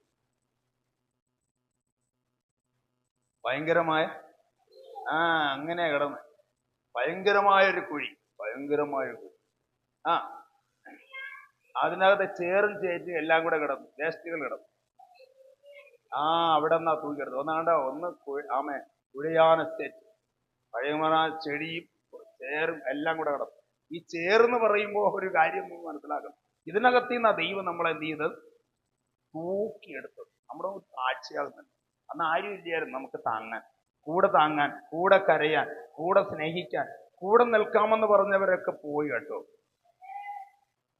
കൂടെ കൈ താങ്ങാമെന്ന് പറഞ്ഞവരൊക്കെ പോയി. അതെ, ഞാൻ ദൈവസഭയോടുള്ള ബന്ധത്തിൽ എനിക്ക് വരുന്നത് കൊണ്ട് ദൈവദാസനോട് കൈമാറുന്ന ആ ദൂത്. കൂടെ നിന്നവർ, കൂടെ നിൽക്കാമെന്ന് പറഞ്ഞത്, നിന്റെ വലം കൈ താങ്ങാമെന്ന് പറഞ്ഞത്, നിന്റെ സ്തോത്രം ഞാൻ നിന്നോട് കൂടെ ഉണ്ട് എന്നൊക്കെ പറഞ്ഞവരൊക്കെ വിട്ടുപോയി ദാസന്. പക്ഷെ ദൈവം നിന്നെ ഇതുവരെ കൊണ്ടുവന്നത്. നീ ഇങ്ങനെ ചെയ്യുമെന്ന് നിന്റെ സ്വപ്നം പോലും നീ കണ്ടില്ല, കാണാൻ നിനക്ക് കഴിഞ്ഞില്ല. ദൈവത്തിന്റെ ആത്മാവിനോട് ഇങ്ങനെ പറഞ്ഞു, നീ ജനിക്കുന്നതിന് മുമ്പ് ഞാൻ നിന്നെ കണ്ടിരുന്നു. നിന്റെ കുടുംബ ഗോത്രങ്ങളെ നോക്കുമ്പോൾ ഇതിന് യോഗ്യതയുള്ളവർ, നിന്റെ കുടുംബത്തിനകത്തും ശ്രേഷ്ഠമായവർ ഉണ്ടായി, ഉന്നതന്മാരുണ്ടായി. അവിടെയും ആരെ കൊണ്ട് ഈ കാര്യം ചെയ്തെടുക്കാൻ കഴിഞ്ഞില്ല. പക്ഷെയോ എനിക്ക് നിന്നെ ആവശ്യമുണ്ടായിരുന്നു. ഈ ആവശ്യമുള്ളത് കൊണ്ടാണ് ഞാൻ നിന്നെ കണ്ടത്.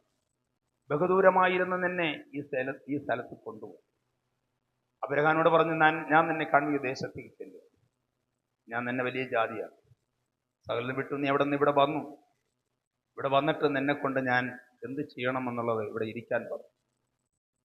പക്ഷെ കൂടെ കൈ താങ്ങിയവർ വിട്ടുപോയി. കൂടെ നിന്ന് എന്നെ സഹായിക്കാമെന്ന് പറഞ്ഞവർ വിട്ടുപോയി. ചിലവരൊക്കെ നിൻ്റെയോട് കൂടെ ഇരുന്നവരും അടിയിൽ കൂടെ പണികൾ വെച്ചുവെങ്കിലും അതൊന്നും ഫലിച്ചില്ല. മാന്ത്രിക ശക്തി ഒരു ഭാഗം, ആഭിചാരത്തിന്റെ പോരുകൾ ഒരു ഭാഗം.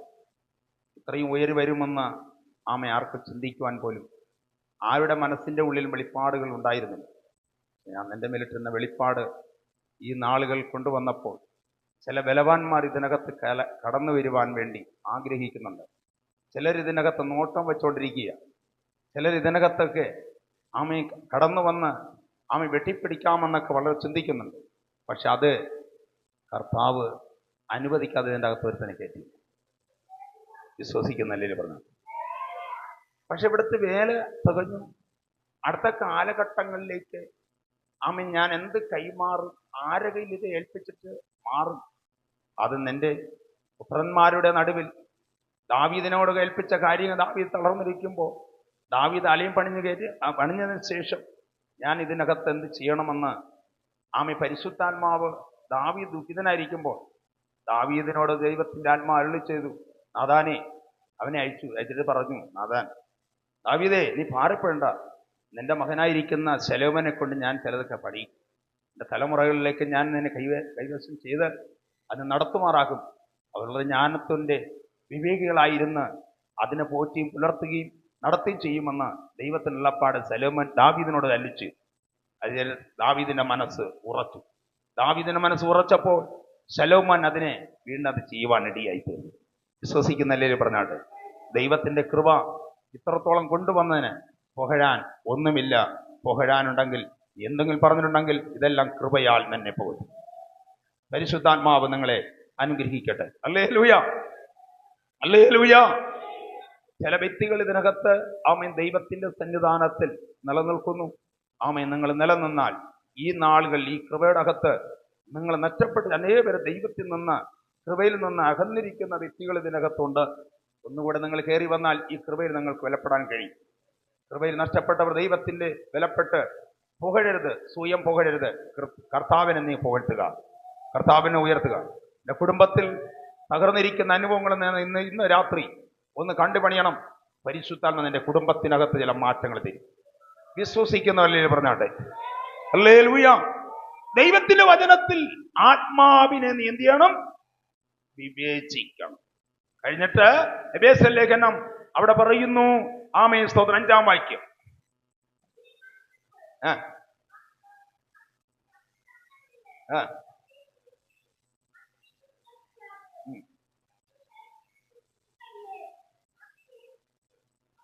അതിന്റെ 7 കൂടെ വായിച്ചാട്ടെ. കൃപയിൻ ഐശ്വര്യം. കൃപ വരുമ്പോൾ എന്ത് വരുന്നു? ഐശ്വര്യം വരുന്നു. എന്ത് വരുന്നു?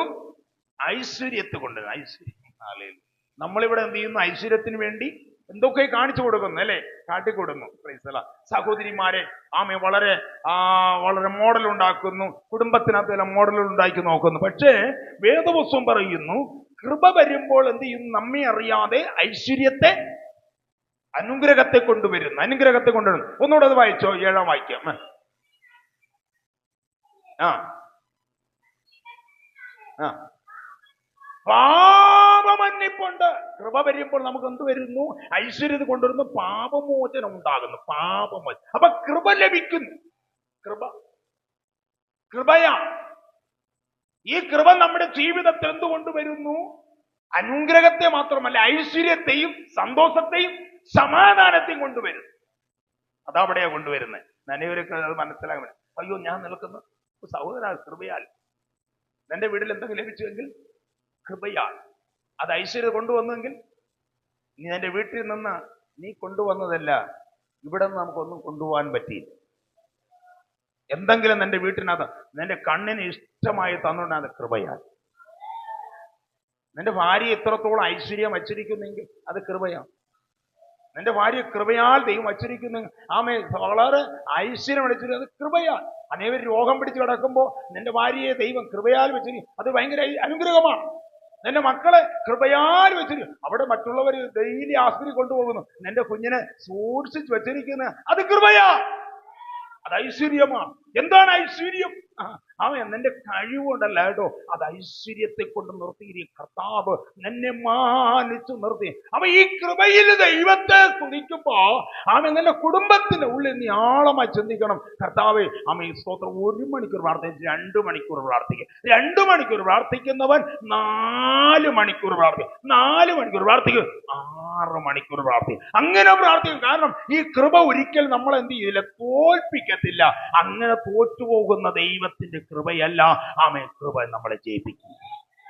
കൃപ ഒരിക്കലും തളർന്നു പോകില്ല. ഒരു കുഞ്ഞിനെ നോക്കിയാലും ചിലരൊക്കെ പറയാറുണ്ട്, കുഞ്ഞുങ്ങളൊക്കെ പഠിച്ച് പറയാറുണ്ട്, ഈ സ്തോത്രം ഞാൻ തളർന്ന് എനിക്ക് പഠിക്കാൻ വയ്യെന്ന്. അത് നിന്റെ ഹൃദയത്തിനകത്ത് വിശ്വാസമില്ലാത്തത് കൊണ്ടാണ്. ഈ കൃപ വരുമ്പോൾ നമുക്ക് വിശ്വാസം വർദ്ധിപ്പിക്കണം. വിശ്വാസത്താലല്ലോ എന്റെ നീതിമാൻ.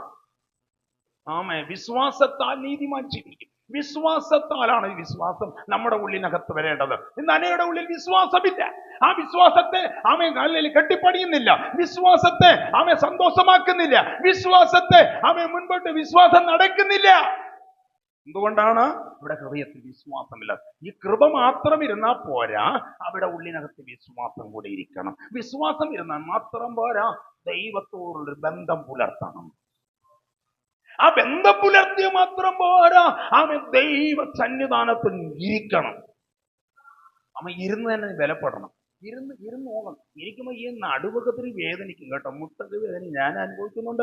അത് പറയുകയാണ് എൻ്റെ ജീവിതത്തിൽ. അതേക്കുറിച്ച് വേദന ഈ കൃപയിൽ നിലനിൽക്കുമ്പോ ആത്മബലത്തോട് നമ്മുടെ സന്തോഷ ദൈവത്തെ സ്തുതിച്ച് മഹത്വപ്പെടുത്താൻ ഇടയായി തരും. ഞാൻ കഴിഞ്ഞ എൻ്റെ ജീവിതത്തിൽ കഴിഞ്ഞ 10 ദിവസം ഞാൻ ഉപവസിച്ചുകൊണ്ടിരിക്കുമ്പോൾ, 10 കഴിഞ്ഞ മാസത്തിന് മുമ്പിലത്തെ മാസം 10 ദിവസം ഞാൻ ഉപവസിച്ചുകൊണ്ടിരിക്കുമ്പോൾ 5 ദിവസം എൻ്റെ ശരീരത്തെ തളർന്നു പോയൊരു അനുഭവം ഉണ്ടായിരുന്നു. എൻ്റെ നടുവിൻ്റെ കാലിലെ ഒറ്റ ഭാഗമൊക്കെ ഇങ്ങനെ തളർന്ന് പോകുന്ന ഒരു അനുഭവം ഉണ്ടായിരുന്നു. എനിക്ക് 5 ദിവസം പ്രാർത്ഥന ആരംഭിച്ചു. ഞാൻ സന്തോഷത്തോടെയാണ് വീട്ടിൽ പോയത്. വീട്ടിലെ ഉപവാസം കഴിഞ്ഞാൽ ഇറങ്ങിപ്പോയാൽ വീട്ടിൽ വരത്തില്ല, ചർച്ചിൽ തന്നെ യാഗപീഠത്തിൽ തന്നെ ഇരിക്കും. അങ്ങനെ ഇരുന്ന് 10 ദിവസം ഉപവസിച്ചുകൊണ്ടിരിക്കുമ്പോൾ 5 ദിവസം വരെ എനിക്ക് എഴുന്നേൽക്കാൻ പറ്റുന്നില്ല, നടക്കാൻ പറ്റുന്നില്ല. ഞാൻ 2 കൈ പിടിച്ചിട്ടാണ് വളരെ വേദനയോടുകൂടെ ഞാൻ അനുഭവിച്ചു. ഹല്ലേലൂയ.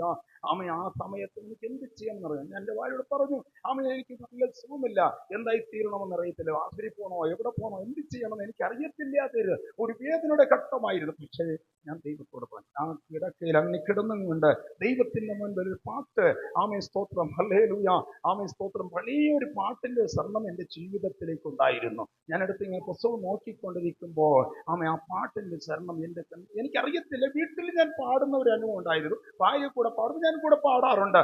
അങ്ങനെ പാടും, മലയാള പാട്ടാണ്. അങ്ങനെ പാടിക്കൊണ്ടിരിക്കുമ്പോൾ ചെറിയൊരു പാട്ടായില്ല, ഈ പാട്ട് എന്നെ അറിയാതെ ഞാൻ അങ്ങനെ ചുമ്മാ പാടിക്കൊണ്ടിരിക്കും. എന്നെ അറിയാതെ ഞാൻ ആ കിടക്ക വിട്ട് എഴുന്നേറ്റു. യാഗപീഠത്തിൽ ഇവിടെ പോയില്ല. എനിക്ക് അന്നേരം മനസ്സിലായി, എന്നെ ദൈവകൃപയിൽ വിലപ്പെടാതിരിക്കാൻ എന്നെ തളർത്തിയ ഒരു ബലഹീനമാണ്. ഇപ്പോ 2 മാസമേ കഴിഞ്ഞ മാസം ഈ ജൂൺ മുൻപേ, പ്രൈസ് ദി ലോർഡ്, ഹല്ലേലൂയ, സ്തോത്രം, ലാസ്റ്റ് ഘട്ടമാണ്. സ്തോത്രം, ജൂൺ മാസത്തിന് മുമ്പ് 1 മാസമേ ആയുള്ളൂ. 10 ദിവസം 5 ദിവസം എൻ്റെ ശരീരം ഇതിന്റെ പാകം മൊത്തവും തളർന്ന് എൻ്റെ ജീവിതം ഇങ്ങനെ സംഭവിച്ചിട്ടില്ല. എന്നെ കേൾക്കുന്ന പ്രിയരെ, ഈ പാടുമ്പോൾ യേശുവിനെ ധ്യാനിച്ച് പാടണം. എൻ്റെ കിടക്ക ഇങ്ങനെ തന്നെ കിടന്നും കൊണ്ട് എൻ്റെ കണ്ണുനീര് 2 സൈഡിൽ കൂടെ വാർന്നൊഴുകി. പക്ഷെ എൻ്റെ കൂട്ടുകാർ കൂടെ ഉണ്ടായിരുന്നില്ല. എനിക്ക് കൂടെ പ്രാർത്ഥിക്കാൻ അറിവില്ലായിരുന്നു. എൻ്റെ ഭാര്യയോട് പറഞ്ഞുവെങ്കിലും സ്തോത്രം, അവൾ ആ കാര്യത്തിനെ കുറിച്ച് പ്രാർത്ഥിച്ചു. എന്നാൽ എൻ്റെ വിഷയത്തിന്, എൻ്റെ കാര്യാദികൾക്ക് എൻ്റെ കർത്താവ് ഇറങ്ങി വന്നു. ഞാൻ ദൈവത്തിൻ്റെ ഒരു വേലക്കാരനാണ്. നീ ദൈവത്തിന്റെ ദാസിയെങ്കിൽ നിന്റെ വിഷയങ്ങൾക്ക് പരിഹാരം യേശു ഇറങ്ങി വരും. നീ ദൈവത്തിന്റെ ദാസനാണ്, നിന്റെ വിഷയത്തിന് ദൈവം ഇറങ്ങി വരും. നിന്നെ ഏത് വിഷയത്തിനും ഈ കൃപ നിന്നെ ഒരിക്കലും തോൽപ്പിക്കത്തില്ല. കൃപ നിന്നെ ഐശ്വര്യത്തിലേക്ക് കൊണ്ടുവരും. കുഞ്ഞെ, കൃപ നിന്നെ ഐശ്വര്യം. ഉറക്കം വരുന്നോ? കൃപ നിന്നെ ഐശ്വര്യം. സഹോദര, കൃപ നിന്നെ ഒരു നാൾ നിന്നെ ഉയർത്തും. കൃപ നിന്നെ താങ്ങി നിന്നെ നടത്തും. ചിലപ്പോൾ നീ തളർന്നു പോകുന്ന ഒരു വ്യക്തിയായിരിക്കാം. കൃപ നിന്നെ ഒരു നാൾ താങ്ങും. ഈ കൃപ നിന്നെ ഒരു നാൾ തോൽപ്പിക്കില്ല. ചില കുടുംബത്തിനകത്ത് നിനക്ക് വിരോധിയായിട്ട് കേസുകൾ കൊടുത്തിരിക്കാം. നിനക്ക് വിരോധിയായിട്ട് അടുത്തവൻ നിനക്ക് വിരോധിയായിട്ട് ആപ്പ് വെച്ചിരിക്കാം. അവൻ തകർന്നു പോകണമെന്നൊക്കെ പറഞ്ഞിരിക്കാം. ശാപങ്ങളൊക്കെ പറഞ്ഞിരിക്കാം. ഒരു ശാപവും നിനക്ക് വലിക്കയില്ല. ഒരു രോഗവും നിനക്ക് വലിക്കയില്ല. ഒരു ബാധയും നിന്റെ കൂടെ തണുകയില്ല. നിനക്ക് ഉരുവാക്കുന്ന ഏതൊരു ആയുധം വായിക്കയില്ല. ഇന്ന് രാത്രി കാലം എൻ്റെ ദൈവത്തിന്റെ മുൻപിൽ ഞാൻ ഇന്ന് രാത്രി ചില വാക്കുകൾ പറഞ്ഞ് എൻ്റെ വാക്കുകൾ അവസാനിക്കാൻ താല്പര്യപ്പെടുന്നു. അത്രമാത്രം തളർന്നു പോയ എന്നെ ഞാൻ ദൈവത്തെ ചിന്തിച്ചു. ഞാൻ തളർന്നിരുന്നു എങ്കിൽ ഈ പാകം മൊത്തവും സ്തോത്രം ഒരു കിടക്കയിലായിരിക്കുമായിരുന്നു. ഈ പാട്ട് ഫുള്ള ഞാൻ പാടി. അന്ന് എന്റെ ചർച്ചിനകത്ത് ഭയങ്കര വിടുതലായിരുന്നു.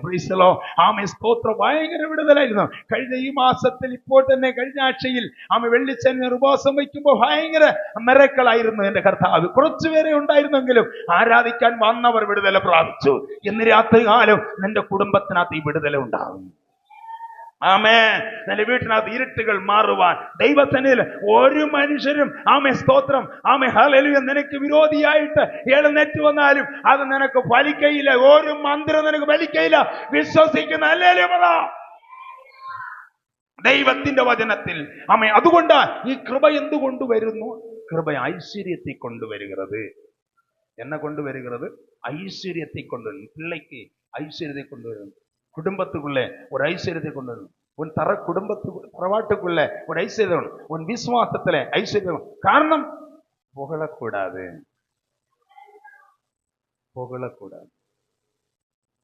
കൃപയിൽ നിൽക്കണം. അടുത്തിരിക്കുന്ന വിശ്വാസി നോക്കി പറ, ഇന്ന് വരെ ഞാൻ കൃപയിലാണ് നിൽക്കുന്നതെന്ന്. കൃപയിലാണ്. മുഖത്തോട് മുഖം നോക്കി പറ. അയ്യോ മക്കളെ പറയില്ല, എങ്ങനെ പറഞ്ഞില്ല സാത്താൻ നാണിച്ചു പോകും.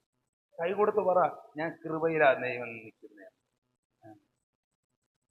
പേടിയാകുന്നു. കൃപയിലാണ്. സ്തോത്രം. ഈ കൃപയാണ് നിൽക്കുന്നത്. മക്കളെ, നിങ്ങളെ കൃപയിലാണ്. നിങ്ങളൊക്കെ കുഞ്ഞാണ്. നിങ്ങളൊക്കെ നാളെ ഇനി ഒരു തറവാട്ടിൽ കടന്നു പോകാനുണ്ട്. ഈ കൃപയില്ലെങ്കിൽ അവിടെ പോകാൻ പറ്റില്ല. ഈ കൃപ ഉണ്ടെങ്കിൽ നിങ്ങളെ ഉയർത്തും. കൃപയിൽ ആരാധിക്കണം കേട്ടോ. പരിശുദ്ധനും പ്രാപിക്കണം കേട്ടോ. മക്കളെ, പരിശുദ്ധനും പ്രാപിക്കണം. പൈസ നിങ്ങളെ മക്കളെന്ന് വിളിക്കുന്നത് എനിക്ക് ഭയങ്കര സന്തോഷമാണ്. ഹല്ലേലൂയ. ആമേൻ. അതിനൊരുപാട് വാഗ്ദാനങ്ങൾ ദൈവം തന്നതുകൊണ്ട് ഞാൻ ആ ഭാഗത്തോടെ നിർത്തുന്നു. ആമേൻ. ദൈവത്തിന്റെ സന്നിധാനത്തിൽ ദൈവത്തിന് കൃപ വരുമ്പോൾ നമ്മൾ എന്ത് ചെയ്യാൻ പുകഴം ഐശ്വര്യം എനിക്ക് കൃപ വരും. ആമേൻ. സ്തോത്രം. ഇത്രയും വീട്ടിൽ വന്നത് ഐശ്വര്യത്തോടെ എനിക്ക് കൃപയെ നാ കർത്താവ് നിർത്തിയിരിക്കുന്നു. ഞാൻ ഐശ്വര്യത്തെ കൊണ്ടുവന്ന് നിർത്തിയിരിക്കുന്നു. ഞാൻ ഐശ്വര്യം അതിനകത്ത് നമ്മൾ തിളങ്ങേണ്ട ആവശ്യമില്ല. ചിലർ ഈ കൃപയ്ക്ക് നമ്മുടെ ഐശ്വര്യത്തിന് വേണ്ടി എന്തൊക്കെ പൊട്ടിക്കിടുന്നുണ്ട്. പൈസ അത് ജനലും ആമെ പലകയിൽ അടിക്കേണ്ടതാ. ആമെ പൊട്ടി അതൊന്നും വേണ്ട കേട്ടോ, അത് നമുക്ക് ആവശ്യമില്ല. കൃപ നമ്മളെ താനെ ഐശ്വര്യത്തെ കൊണ്ട് സമ്പത്താക്കി മാറ്റി കേട്ടോ. കൃപ നീ അറിയാത്തത് മഹത്തായത് നീ എന്ത് ചെയ്യും? ഈ കൃപയിലേക്ക് നിന്നെ കൊണ്ടുവിടും. വിശ്വസിക്കുന്നല്ലേ പറഞ്ഞാട്ടെ, വിശ്വസിക്കല്ലേ പറഞ്ഞാട്ടെ. അപ്പൊ ദൈവത്തിന്റെ വചനത്തിൽ ആമേൻ ഇങ്ങോട്ട് ശ്രദ്ധിക്കുക. അത് കുഴപ്പമില്ല, ഇതൊക്കെ ലോകത്തുള്ളതാണ്. നമ്മൾ ഒരുപാട് അനുഭവങ്ങളാണ്. ആമേ. ദൈവത്തിന്റെ വചനത്തിൽ ദൈവാത്മാവിന്റെ കൃപയിൽ നമുക്ക് വിലപ്പെടുവാനിട. അപ്പൊ അതുകൊണ്ട് ഇത് ലോകത്തിൽ സഹജമാണ്. നമ്മൾ അതൊന്നും നോക്കരുത് കേട്ടോ. ഇങ്ങോട്ട് ശ്രദ്ധിച്ചുകൊണ്ടിരിക്കുക.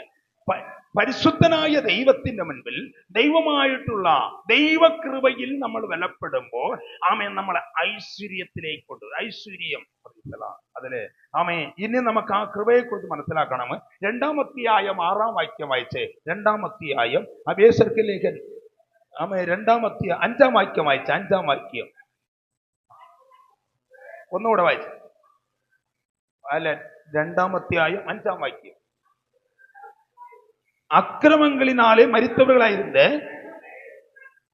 கிறிஸ்து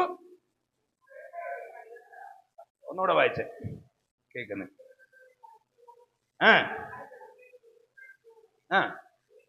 ഉയർപ്പിത്ത കിരുബയിനാലേ ഒരല്ലേ പറഞ്ഞാട്ടെ. അപ്പൊ അക്രമങ്ങളാൽ മരിത്തവരായി നമ്മെ കൃപയാൽ നമ്മെ എന്ത് ചെയ്തു? ജീവിപ്പിച്ചു. അപ്പൊ കൃപയാൽ നമ്മളെ ജീവിപ്പിച്ചു എങ്കിൽ ആമേ ഒന്ന് നമ്മൾ ആ വചനത്തിൽ പറയുന്ന അക്രമങ്ങൾ, പാപങ്ങൾ, അതിക്രമങ്ങൾ എന്ന മലയാളത്തിൽ പറയുന്ന അതിക്രമങ്ങളാൽ അവിടെ നമ്മുടെ ജീവിതത്തിൽ ഇരുന്നപ്പോ ആമേ കൃപയാൽ നമ്മെ ആമേ ജീവിപ്പിച്ചു. പ്രൈസലോ. ഈ കൃപ കൊണ്ട് വന്നത് കൊണ്ടാണ് നമ്മൾ ഇത്രത്തോളം നിൽക്കാനിടയായത്. എത്ര പേർക്ക് മനസ്സിലായി?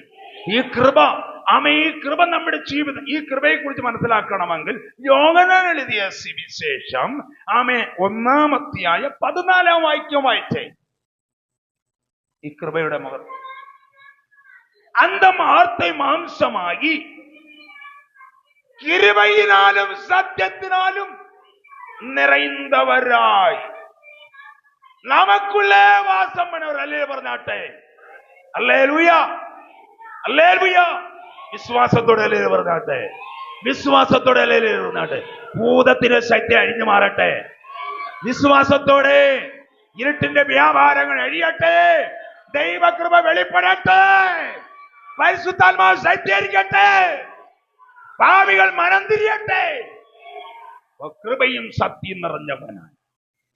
Hallelujah, hallelujah. അപ്പൊ കൃപയും സത്യവും നിറഞ്ഞവനായി നമ്മുടെ നടുവിൽ പാർത്തു. അതേ പൗലോസ് പറയുക ആമേൻ സ്തോത്രം. ഈ കൃപയെ കുറിച്ചാണ് 2-ാമത്തേൽ എഴുതുമ്പോൾ തമിഴിലെ അക്രമങ്ങൾ, മലയാളത്തിൽ അതിക്രമങ്ങളാൽ പ്രൈസലോ നാം ആയിരുന്നു. അവിടെ വച്ച് ക്രിസ്തു നമുക്ക് എന്തായി വന്ന് അവൻ നമ്മുടെ കൃപയാൽ വന്ന് ജീവിപ്പിച്ചു. അപ്പൊ ഒരു ജീവൻ നമുക്കുണ്ടായത്, നമ്മൾ ജീവിതത്തിൽ ആമേ വളരെ ജീവൻ ഉണ്ടെന്നൊക്കെ നമ്മൾ പറയാറുണ്ട്. ആമേ ജീവിതത്തിന്റെ ഉള്ളിൽ കൃപ വന്നുകൊണ്ടാണ് നമ്മൾ ഇത്തിരി ജീവിച്ചേ. പരിശുദ്ധാത്മാവിന്റെ കൃപയാണ് കേട്ടോ. ആ കൃപയാ. അതുകൊണ്ട് ആ യോഹന്നാൻ പറഞ്ഞു കൃപയും സത്യവും നിറഞ്ഞു. നമ്മുടെ കർത്താവ് കൃപ നിറഞ്ഞവനാ. അവനിൽ സത്യം ഉണ്ടായിരുന്നു. സത്യം എന്ന് പറയുന്ന ഒന്നേ ഉള്ളൂ, യേശു മാത്രമേ സത്യസന്ധൻ. അല്ല, ഈ ലോകത്തിൽ കാണുന്ന ആരും സത്യമൊന്നുമല്ല. നമ്മൾ ഒരുപാട് സത്യം എന്നൊക്കെ പറയാറുണ്ട്. നമ്മൾ നല്ല സത്യങ്ങളൊന്നും അല്ല. കർത്താവ് യേശു ക്രിസ്തുവിൽ അവനിൽ എന്തില്ല? ഊനമില്ല, ആമേ കളങ്കമില്ല, വഞ്ചനയില്ല, ദ്രോഹമില്ല, ആമേ മാലിന്യങ്ങളൊന്നും കർത്താവിന്റെ കയ്യിലില്ല. എല്ലാം ശുദ്ധമായിരുന്നു. അതില്ലേ നമ്മുടെ പാപത്തിന്റെ പരിഹാരത്തിന് യേശു ക്രൂശിതനായത്. ആമേ സ്തോത്രം. ആ ക്രൂശീകരണത്തിൽ കൂടെ നമുക്കൊരു ജീവൻ നമുക്കുണ്ടായി. അതുകൊണ്ടാണ് പൗലോസ് പറഞ്ഞത് ആമേ ക്രിസ്തു യേശു ആമേ ഹല്ലേലൂയ അതിക്രമങ്ങളായിരുന്നു നമ്മെ കൃപയാൽ ആമേ ദൈവാത്മാവ് നമ്മളെ ജീവിപ്പിച്ചു. Praise the Lord. ആ കൃപയാൽ നമ്മളെ ജീവിപ്പിച്ചത് കൊണ്ടാണ് നമ്മൾ ഇന്ന് രാത്രി ഇവിടെ നിൽക്കുന്നത്. പരിശുദ്ധനായ ദൈവത്തിന്റെ മുൻപിൽ കർത്താവുമാകുന്ന ഒരു ബന്ധം നമ്മുടെ ജീവിതത്തിൽ പുലർത്തിയത് ആ കൃപയാൽ. Praise the Lord. ആ കൃപ നമ്മുടെ ഉള്ളിൽ വന്നതുകൊണ്ടാണ് ആ കർത്താവോടുകൂടെ നമുക്ക് ജീവിപ്പിക്കുവാൻ ഇടയായത്. പരിശുദ്ധാത്മാവിന്റെ കരം ഇന്ന് രാത്രികാലം നമ്മുടെ നടുവിലുണ്ട്. ആ വിശ്വസിക്കുന്ന അല്ലേ പറഞ്ഞാട്ടെ, വിശ്വസിക്കാനല്ലേ പറഞ്ഞാട്ടെ. പിശാചിന്റെ ശക്തി അഴിയേണ്ടതിനായി ശക്തിയോടെ കർത്താവിന്റെ വചനം പറയുന്നു. പരിശുദ്ധാത്മാവ് നമ്മുടെ മധ്യത്തിൽ പറയുകയാണ്. ദൈവത്തിന്റെ വചനം പറയുന്നു, ആമേ കൃപ നിറഞ്ഞവനാൻ നമ്മുടെ നടുവിൽ പാർത്തു. അവൻ നമ്മുടെ പാപത്തിന്റെ പരിഹാരത്തിന്റെ രക്ഷകനായിരുന്നു, നമ്മുടെ കാൽവരി നാഥനായിരുന്നു. ആ യേശു ക്രിസ്തുവിന്റെ കരം നമ്മുടെ മധ്യത്തിൽ വെളിപ്പെട്ടത് കൊണ്ട് മാത്രമാണ് നമ്മൾ അങ്ങോട്ട് നോക്കണം. അങ്ങോട്ട് ശ്രദ്ധിക്കുക. ഒരു അല്ലേലെ പറഞ്ഞാട്ടെ, ഒരു ശക്തിയോട് അല്ലേലെ പറഞ്ഞാട്ടെ.